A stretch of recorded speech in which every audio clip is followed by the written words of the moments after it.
This is Democracy Now!, democracynow.org, The War and Peace Report. I'm Amy Goodman. And I'm Nermeen Sheikh. Welcome to our listeners and viewers around the country and around the world.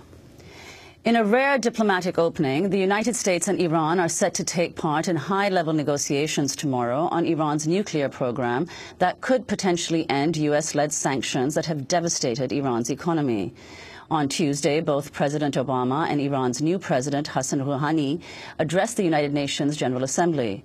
During his speech, Obama insisted the United States is not interested in regime change in Iran and said the U.S. respects the rights of the Iranian people to access peaceful nuclear energy.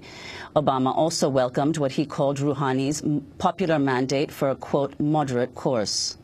I want to be clear. We are encouraged that President Rouhani received from the Iranian people a mandate to pursue a more moderate course. And given President Rouhani's stated commitment to reach an agreement, I am directing John Kerry to pursue this effort with the Iranian government in close cooperation with the European Union, the United Kingdom, France, Germany, Russia, and China. The roadblocks may prove to be too great, but I firmly believe the diplomatic path must be tested.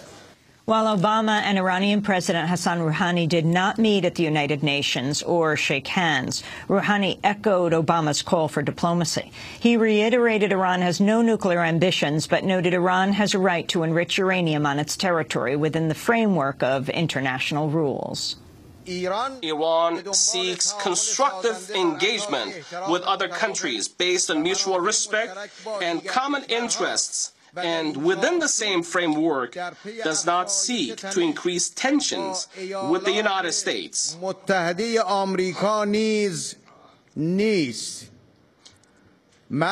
listened carefully to the statement made by President Obama today at the General Assembly. Commensurate with the political will of the leadership in the United States, and hoping that they will refrain from following the short-sighted interests of war-mongering pressure groups, we can arrive at a framework to manage our differences. Nuclear weapon and other weapons of mass destruction have no place in Iran's security and defense doctrine and contradict our fundamental religious and ethical convictions. Iranian President Rouhani's speech to the United Nations comes after weeks of Iranian outreach efforts to the West, reportedly at the behest of Iran's supreme leader, Ayatollah Ali Khamenei. Last week, President Rouhani appeared in a rare interview with NBC News and wrote an op-ed in the Washington Post calling for, quote, constructive engagement. Then, on Monday, the former reformist president, Mohammad Khatami, wrote an op-ed in The Guardian, also calling for a renewal of diplomacy. And in the lead-up to the UN General Assembly, the Iranian government released a number of political prisoners, including a leading human rights lawyer, Nasrin Sotoudeh. Well, for more, we're joined by Narges Bajogli. She is a graduate student and documentary filmmaker at New York University, researching military culture in Iran, director of The Skin That Burns, a documentary film about survivors of chemical warfare in Iran. Narges Bajogli, welcome to Democracy Now! Talk about the significance of the new Iranian president's message at the UN yesterday. I think a couple of things that President Rouhani did yesterday, which were key, was that first he addressed the domestic audience in Iran, especially the hardline audience that I think has been a little bit wary of seeing where this is going to go after Ahmadinejad. And he was very forceful in saying that Iran should, in his opinion and in the opinion of the Islamic Republic, continue to pursue nuclear enrichment for peaceful purposes, and at the same time come out against the sanctions and compare it to the Iraqi sanctions from before 2003, which was very big to do for him. But at the same time, he came out and said that Iran does not want war, and Iran wants peace. And that, I think, was addressed both to the domestic political elite, but also to the American audiences and the UN that was watching his speech at the... So who are the domestic constituents that he was appealing to, and to what extent does his position represent a substantive change from his predecessor? I think Rouhani came in at a moment which was very crucial in the Islamic Republic. Three things, I think, came together to bring him to the presidency, because up until a week before the elections, many people that we would talk to in Iran were not going to vote. Many people didn't even think that Rouhani had the slightest chance to even win this election. But three things, I think, came to play a very large role in this election. One was the sanctions. The economy in Iran is hurting extremely badly, and the middle class doesn't have a lot of the things that it was able to have beforehand. Two is that Ahmadinejad's the way in which the 2009 elections happened in Iran, and having millions of people come out onto the street and chant against the supreme leader and chant against Ahmadinejad really showed the political elite in Iran that they have a significant portion of the population that is against the current course, and that led to domestic fractions and political infighting in Iran among the Revolutionary Guards and among the political elite. Those three forces coming together, I think, brought about this change that we see, because the Islamic Republic at the end of the day wants to be around. It is a pragmatic regime. It does not want to go anywhere, and it realizes that in order not to go anywhere, it has to give in on certain issues. And right now, the biggest issue in Iran is the economy. And they know that the way that they can better the economy is through nuclear negotiations. This is President Rouhani describing the impact of the U.S.-backed sanctions. These sanctions are violent, pure and simple, whether called smart or otherwise, unilateral or multilateral. These sanctions violate inalienable human rights. There is the President, Rouhani, talking about those sanctions. There has a lot been made in the U.S. corporate media about Iran snubbing the U.S. Maureen Dowd said today, talking about President Obama, the man formerly hailed as a messiah was having a bad day. The Iranians snubbed him. The Brazilians upbraided him. Ted Cruz filibustered him. And you just know that behind the scenes the Russians are messing with him. But a lot was made over the weekend. White House officials saying that President Obama possibly would be shaking the hand of Rouhani. And so it is believed that it was Rouhani that wasn't willing, at least until yesterday, to do that. Yeah, it seems that from what Rouhani said yesterday to Christian Amanpour last night in his interview, that the Iranians are willing to engage, but that it became too complicated last minute and that there wasn't enough time to kind of have that meeting take place. I think it's that it would be too quick. And Rouhani and his camp in Iran still have hardliners that would not, I think, appreciate something happening as quickly as this. But the message is there, both from Rouhani and from Obama, that both presidents seem to want to engage, and tomorrow high-level negotiations will be taking place.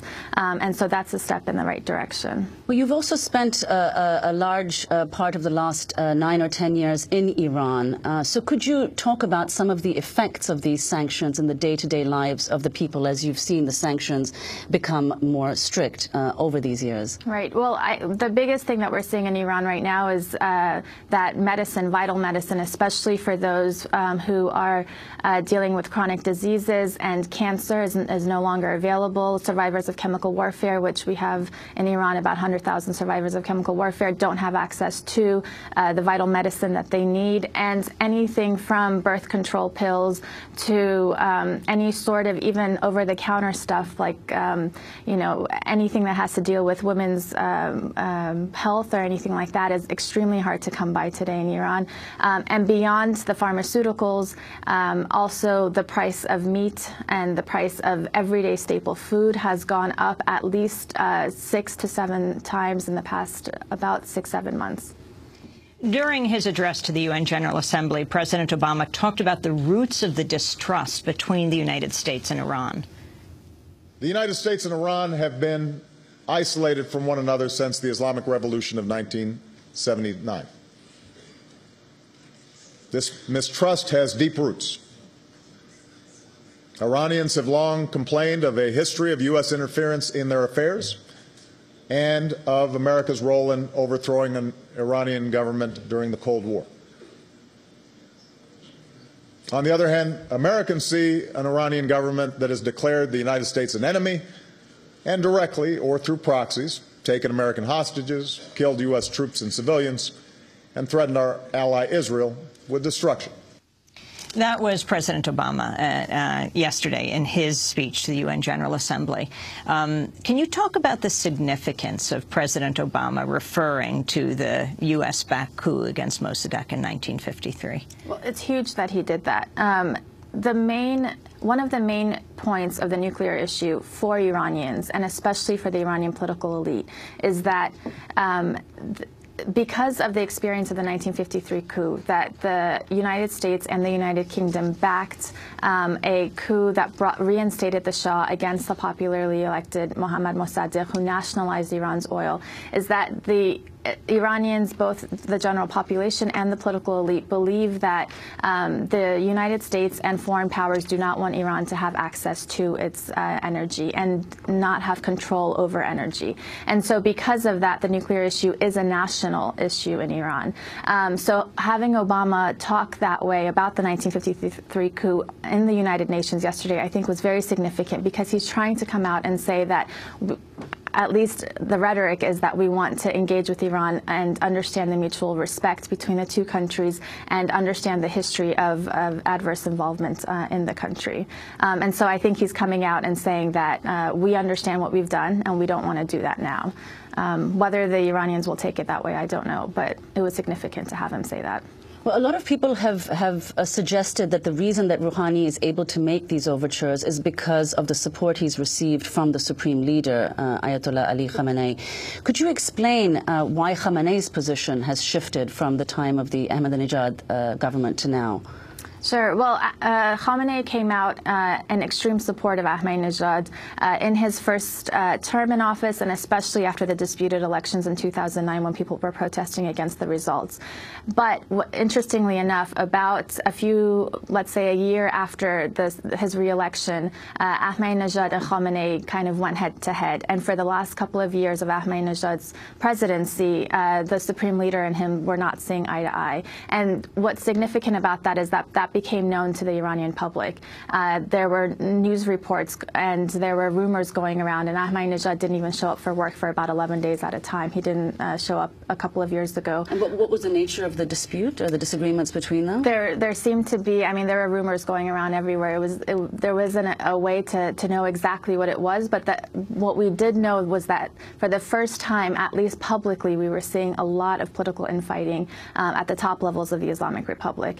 Now, that on one side, one thing that's important to note is that Ahmadinejad and the people, his closest advisors, were very much against the clerical elite in Iran, and they wanted to push forward another sort of politics in Iran that moved away from the clerics.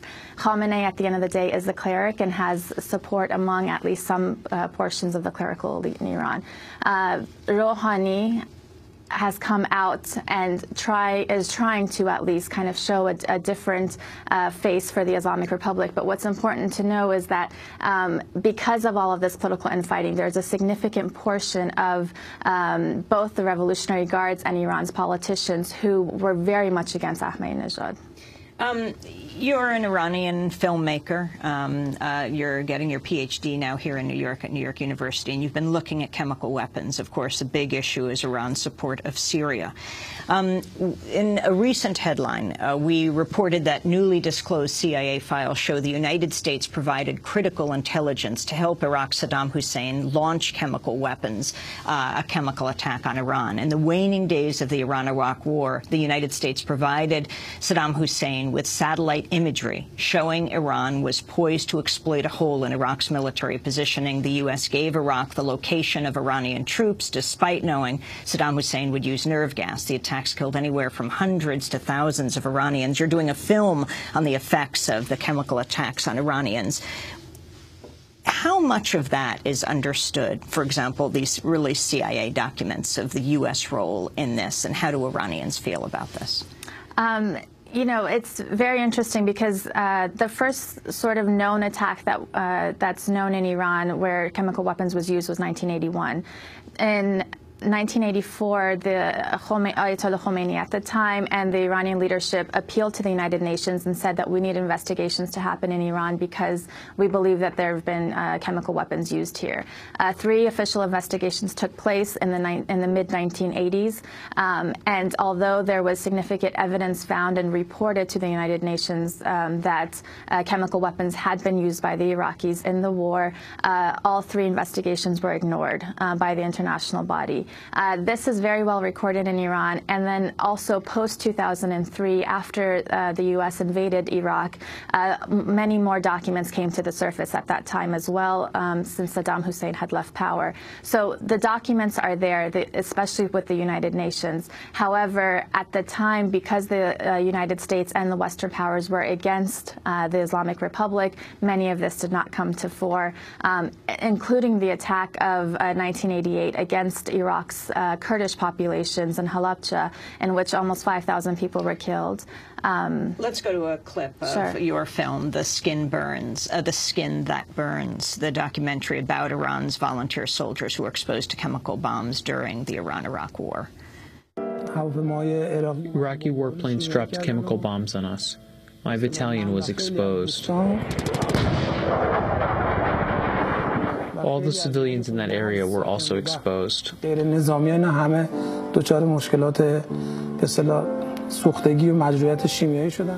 were exposed to mustard gas.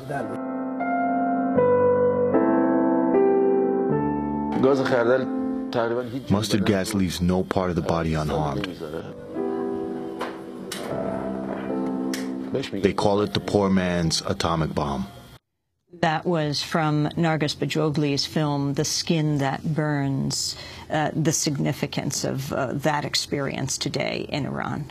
It's huge. There are a reported number of 100,000 survivors of chemical warfare in Iran. It's the biggest in the world. That includes both military survivors and civilians, because many civilian towns, especially in the Kurdish parts of Iran, were attacked by chemical weapons.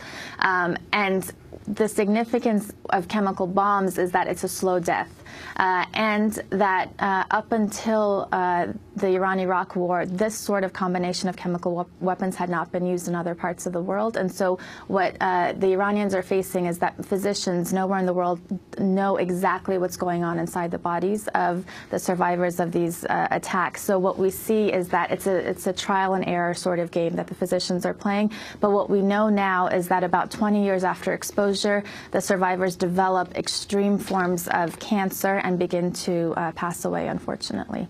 And very quickly, before we conclude, Nargis, could you say something about people who've been skeptical of Rouhani's intentions, including Israeli Prime Minister Netanyahu, as well as some here in the U.S.? I mean, I think it's always good to have a healthy dose of skepticism when it comes to politicians anywhere in the world. However, I do think that as far as Netanyahu is concerned, I think he's taking too much of a hard line. And for other skeptics, I think that